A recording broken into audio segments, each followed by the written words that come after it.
Salut à tous, j'espère que vous allez bien, c'est Romain et on se retrouve aujourd'hui pour faire un point sur le mercato du PSG qui n'a pas plus avancé que la dernière fois.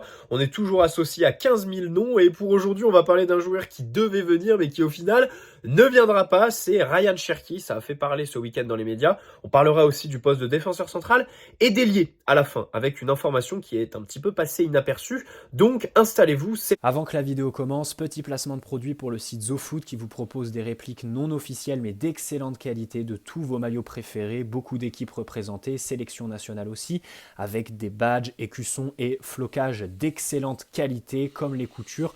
Vous pouvez personnaliser tout ça au moment de votre commande avec 10% de réduction. N'hésitez pas à utiliser le code qui est dans la description, tout comme le lien vers la boutique et les détails de la promotion en cours. Vous avez un ou plusieurs maillots offerts en fonction du montant de votre panier. Le maillot est à indiquer au moment du paiement dans la page de commentaires.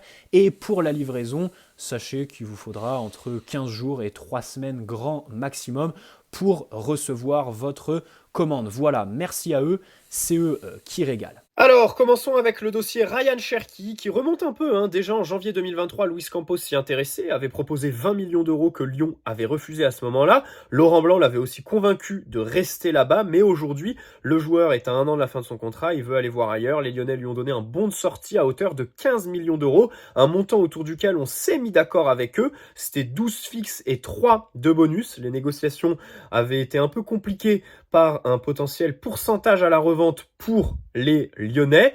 Et au final, les Lyonnais ont oublié de mentionner dans les négociations un intéressement de Cherki sur le transfert de maintenant, à en croire un article de l'équipe. Donc l'OL n'en aurait pas parlé alors que c'est stipulé dans son contrat actuel avec eux. Et donc ça aurait fait un peu capoter les négociations. De l'autre côté, le joueur aussi aurait préféré rejoindre Dortmund. C'est pas fait encore. Ils sont en train de discuter. Ils sont très prudents. C'est ce qu'ils font filtrer dans la presse, notamment par Fabrizio Romano. Bon, bien sûr, on a eu le tralala habituel. Il va gagner moins là-bas et il aura plus de perspectives pour partir à l'avenir. Donc, il manque l'accord avec l'Olympique Lyonnais. Du côté du PSG, on a fait filtrer une certaine colère contre le clan Mbappé qui gère les intérêts de Ryan Cherki. Premier point, ça paraît très bizarre de découvrir le clan Mbappé. Surtout qu'en plus, il a été affiché publiquement dans le cas de Ryan Cherki par Textor en story Instagram il y a 1 mois. C'est Bilal Gadzi qui l'a affiché, qui est globalement l'agent. Il fait partie de la structure montée par Faisal Amari, la mère d'Mbappé, parce que quand on parle d'Mbappé, bien sûr, c'est pas Mbappé qui gère. C'est comme la mise en demeure en fait, des salaires et tout ça. C'est pas lui qui s'en occupe. Donc justement, concernant la mise en demeure, négocier avec les mêmes personnes qui vont probablement du coup t'envoyer en justice pour les salaires que tu as pas versés. Ça me fait une parenthèse parce qu'il y a eu une enquête de Romain Molina pour Blast, le média et tout ça, où il y a eu un droit de réponse du PSG qui s'est donc exprimé sur cette affaire. Parce que c'est vrai que la position du club, on l'a pas vraiment sur l'histoire Mbappé. Et en fait, il répète que Mbappé a pris les accords oralement, a dit qu'il ne partirait pas libre dans un premier temps et qu'ensuite il y aurait compensation financière s'il partait librement et qu'au final, eh bien, on se retrouve comme ça. Donc, il est mentionné nulle part qu'on a fait signer noir sur blanc quelque chose à Mbappé concernant les accords de l'année dernière. Donc tout ça sent pas très bon si ça finit en justice. Prouver un accord oral, bon, on connaît le business, on sait comment ça marche en France. Voilà, si c'est pas écrit noir sur blanc, ça va être quand même très très compliqué de se défendre. Et donc c'est avec ces mêmes personnes qu'on a décidé de négocier un transfert de Ryan Cherki. Alors il faut faire attention parce que c'est le journal L'Équipe qui a le plus de détails sur ce dossier. Et justement, L'Équipe, c'est l'ancien employeur de Bilal Gadzi, l'agent de Ryan Cherki qui fait partie de la structure de Faiza. Il était journaliste là-bas, rappelez-vous, à l'époque, il était même sur le plateau télé et tout ça. Et puis à un moment donné, c'est vrai qu'il s'est affiché, c'était courant 2019 ou 2020, avec Mbappé, je crois qu'ils sont devenus amis et tout ça. Et il a quitté l'équipe et aujourd'hui, il fait donc agent. Évidemment, alors du coup, il y a deux versions qui s'opposent. C'est Ryan Cherki qui a refusé le PSG pour aller à Dortmund privilégier sa progression, ou alors au PSG, Luis Campos et Luis Enrique menaient les négociations, mais Nasser est arrivé, il a dit non, je veux pas du clan Mbappé. Donc voilà, t'as la version gros bras de Nasser et la version, on s'est fait pisser dessus par un joueur de 20 ans qui est talentueux, mais qui n'a même pas une saison complète en tant que titulaire indiscutable à Lyon. Donc voilà, c'est très difficile de démêler le vrai du faux. Moi, enfin, je suis toujours resté convaincu que Nasser ne pourrait jamais faire ce dossier. Et donc, ça nous ramène à quelque chose toujours, c'est que on peut parler de Luis Campos, on peut parler des gens qui sont en dessous de lui, c'est toujours lui qui aura le dernier mot. Les Qataris aussi, je pense. Quand on parle de l'entourage Mbappé, peut-être même que c'est à Doha qu'on s'est activé tout simplement pour faire tomber ce dossier à l'eau. Mais dans ce cas, ce qui interroge, c'est pourquoi être allé se mettre d'accord avec l'Olympique Lyonnais. Et un épisode qui est tout le temps répété dans les médias qui m'intrigue, c'est la visio avec Luis Enrique. Comment le joueur a pu passer la visio avec Luis Enrique et tout ça, sans que entre temps Nasser dise non les gars c'est mort.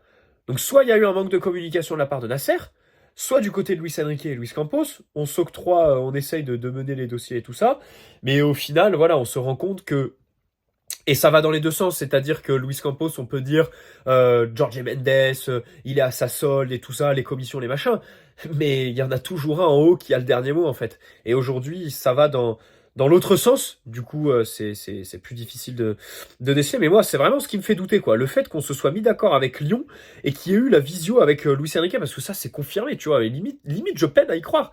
Limite, je peine à y croire parce que ça voudrait dire qu'au sein du club, il y a de vraies dissensions. Il y a de vraies dissensions. Et ça me fait un lien avec Luis Campos. J'ai l'impression qu'avec Luis Enrique, les deux s'entendent plutôt bien sur comment construire l'effectif, sur les attentes qu'ils ont des joueurs, hein, ne pas sortir en boîte, l'hygiène de vie et tout le bordel. J'ai l'impression que les deux s'entendent bien. Je sais pas ce que Nasser pense, quelle position il occupe dans le trio, mais j'ai l'impression quand même qu'on a les deux là qui s'entendent un peu mieux. Et puis surtout qui sont peut-être au quotidien du club aussi, bien sûr, évidemment. Hein. Mais voilà, Luis Campos qui reste au-delà d'Mbappé, bon, je pense que Luis Enrique a dû faire du lobbying pour que ce soit le cas, en fait. Tu vois, aujourd'hui, Luis Campos est toujours en poste. Visiblement, il a quand même toujours pas mal de liberté. Voilà, il fait ses trucs. Et je viens à en penser que si Luis Campos partait, mais quelle serait la réaction de Luis Enrique? Quelle serait la réaction de Luis Enrique? Puisque même sur Ryan Cherki, les deux étaient d'accord, ils voulaient le signer, et au final, c'est Nasser qui s'est opposé. Luis Enrique n'a toujours pas prolongé. Peut-être qu'il attend de voir déjà le mercato qui repose aussi sur Luis Campos, bien évidemment.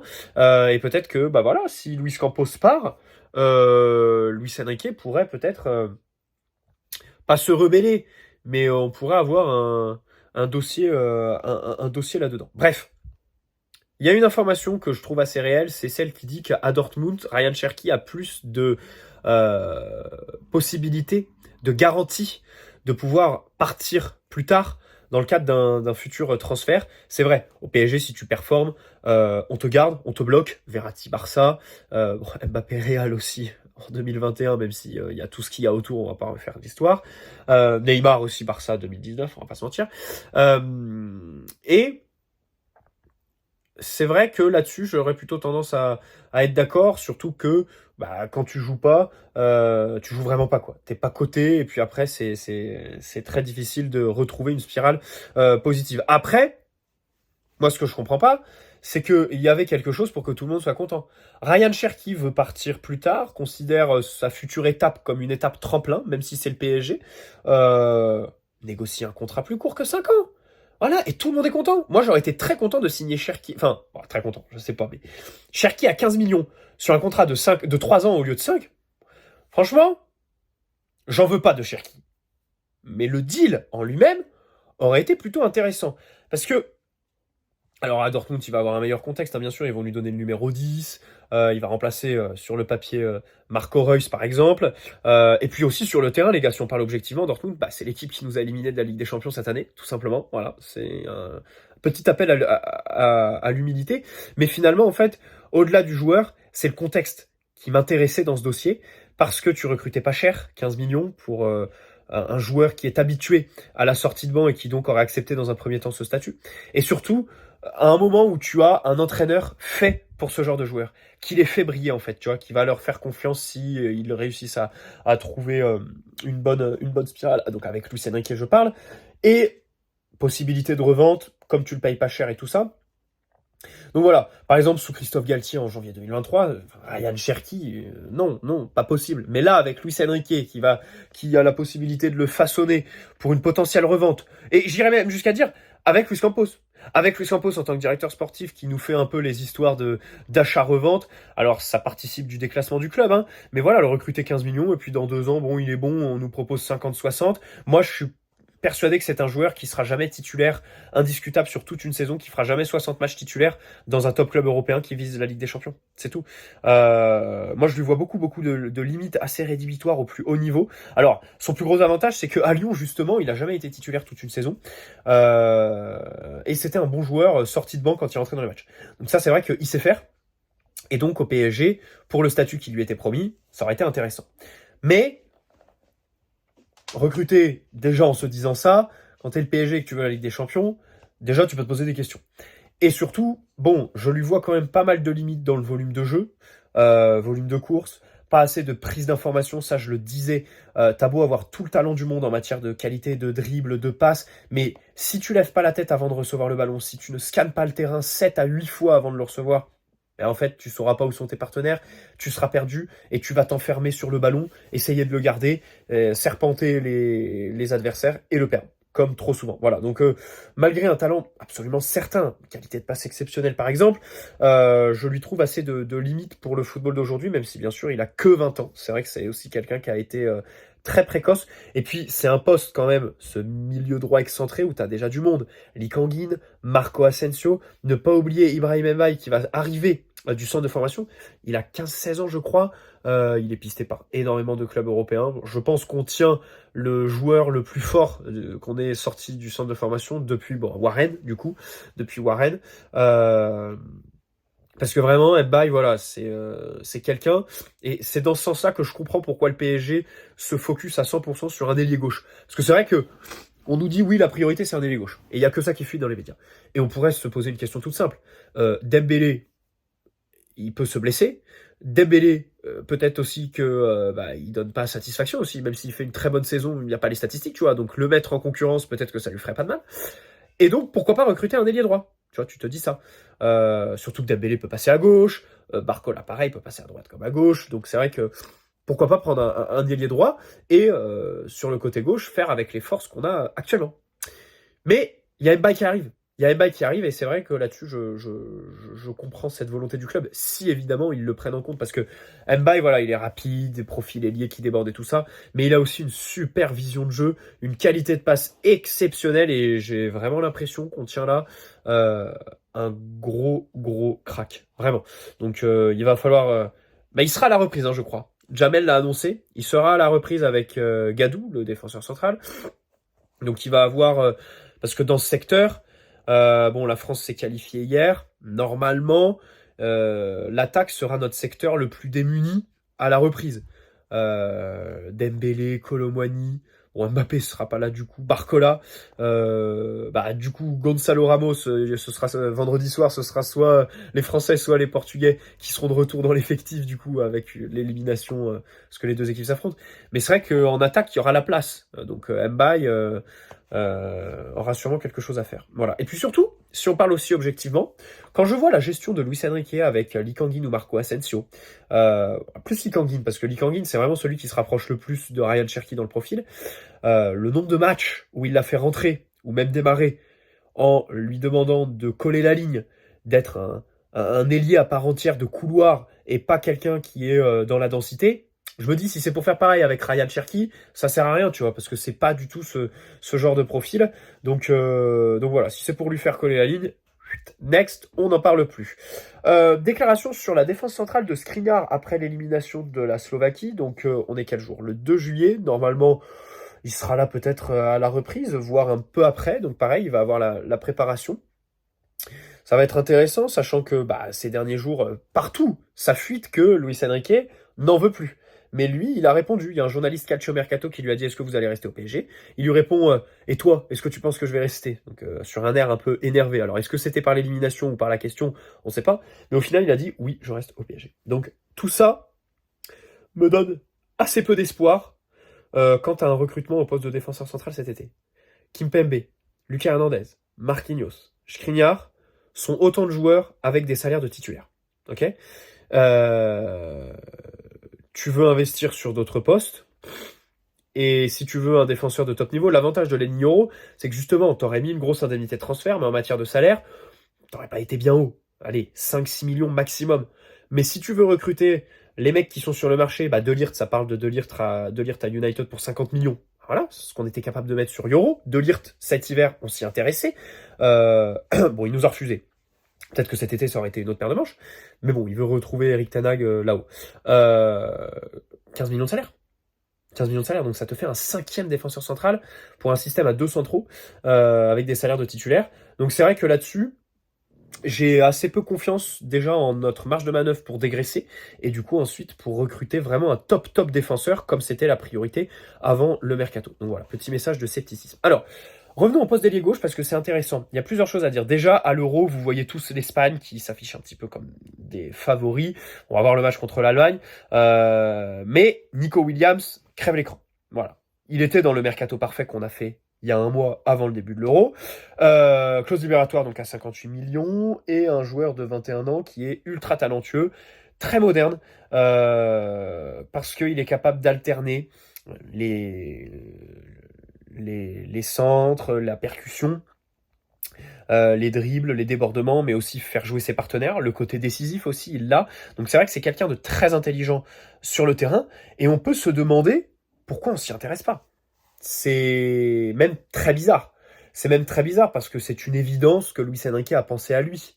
Il colle parfaitement déjà au profil établi par le club. Et en plus, il aurait un potentiel bon de sortie parce qu'il n'y a pas à négocier avec son club puisqu'il y a une clause libératoire qui est aussi en plus 2 fois moins chère que Kvaratskhelia. Mais Luis Enrique le connaît. Luis Enrique l'a eu en sélection. Luis Enrique, je pense, suit la Liga, donc le voit très souvent. Et s'il ne l'a pas proposé à sa direction, c'est quand même très bizarre. Ça veut dire qu'il y a quelque chose qui lui a pas plu chez lui. Parce que sinon, je vois pas d'autres raisons. Hein. Il n'y a aucune information qui vont dans ce sens. Après, il y a autre chose. Le fait qu'à Bilbao, il est prolongé il y a 6 mois déjà, donc peut-être qu'il veut y rester. Hein. Peut-être que sa prolongation, il entend en profiter.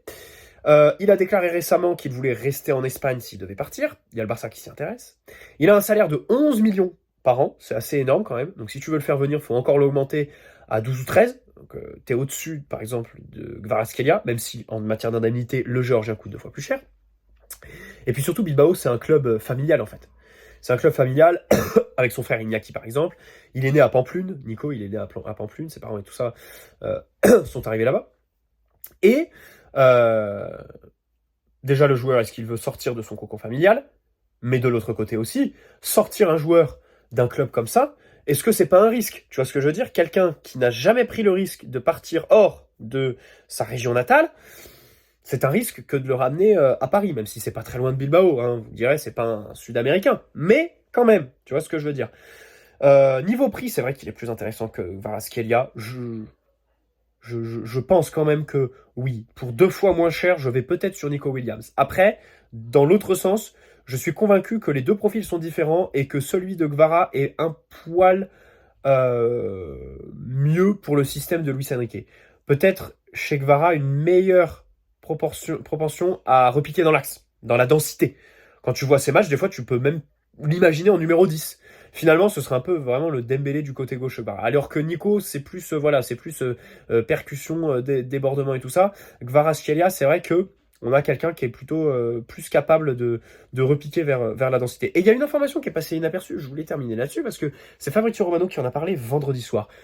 Newcastle était hors des clous du fair play financier anglais, donc il devait vendre. Et donc, plutôt que, par exemple, vendre les 2 plus grosses valeurs marchandes de l'effectif, donc Isaac, l'attaquant, et Guimarães, avec la fameuse clause libératoire, ils ont préféré vendre 2 ou 3 joueurs, je crois. Du coup, moins cher chacun. Et donc, il y en a un qui était candidat au départ, parce que c'était dimanche soir la date limite pour le fair play financier anglais, et Anthony Gordon, ailier anglais, de 23 ans, ailier gauche, droitier, plutôt punch, et les statistiques surtout, 2 fois, il est en 11-10 je crois, 11 buts, 10 passes décisives, ou l'inverse, en 35 matchs de Première Ligue cette année, c'est vraiment pas ridicule. Un ailier qui est en 10-10, pardonne-moi, mais il y en a aucun en fait dans l'effectif. Barcola et Dembélé, il y en a pas un pour rattraper l'autre en fait. Et c'est plutôt intéressant. C'est plutôt intéressant. Alors après, le prix était peut-être un peu élevé, parce que c'est vrai qu'ils avaient investi gros sur lui, je crois 45 millions. Et justement, selon Fabrizio Romano, Gordon aurait été proposé au PSG, qui a refusé en disant que on avait d'autres plans. Voilà. Bon, écoutez, cette piste me paraissait très très sexy, mais le problème c'est que comme c'était dans le cadre du fair play et qu'ils avaient que jusqu'au 30 juin, bah maintenant c'est un peu mort en fait, tu vois. Il y avait Liverpool aussi, je crois, qui s'y intéressait, mais qui s'est retiré. Donc voilà, une information qui a un peu passé inaperçue ce week-end. Anthony Gordon, 23 ans. J'ai trouvé ça bizarre quand même qu'un ailier anglais, en plus, mais vraiment il a la tête de l'anglais quoi. Il est roux et tout ça. Et je me suis dit, d'habitude, les Anglais ne s'exportent pas. Pourquoi on a été le proposer au PSG, ce mec? Ça aurait été très bizarre quand même. Voilà, tu te fais refuser par Ryan Cherky et au final, un Anglais roux, bah, il se propose. Alors, c'est plus ses agents peut-être que lui, hein, et peut-être que c'est qu'une rumeur très vulgaire. Mais voilà, quand j'ai lu ça, bon, j'étais limite déçu. Voilà, bonne soirée à tous. N'hésitez pas à poser un like si cette vidéo vous a plu, vous abonner si ce n'est pas déjà fait. Et on se retrouve très vite les gars. Donc là, je repars en vacances cette semaine. Donc il y aura potentiellement pas de vidéo, même s'il y a moyen, peut-être que j'en fasse une. S'il y a une grosse information, j'aurai de quoi la faire en matière de connexion et tout ça. Donc voilà les gars, on descend à Nice pour le concert de Travis Scott samedi. Ciao les amis, allez, prenez soin de vous.